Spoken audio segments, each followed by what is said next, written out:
திருவண்ணாமலை அண்ணாமலையார் கோவிலில் கார்த்திகை தீப திருவிழாவிற்கான கொடியேற்றம் கோலாகலமாக நடந்தது.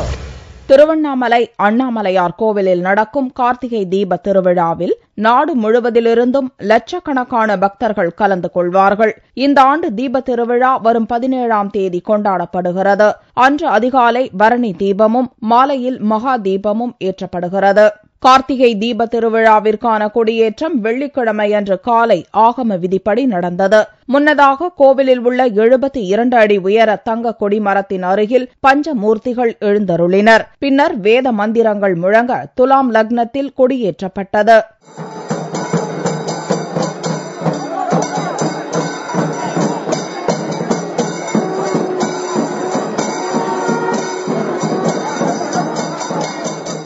பின்னர் சுவாமிகளின் வீதி உலா நடந்தது. கொடியேற்ற விழாவில் ஆயிரக்கணக்கான பக்தர்கள் கலந்து கொண்டு சுவாமி தரிசனம் செய்தனர்.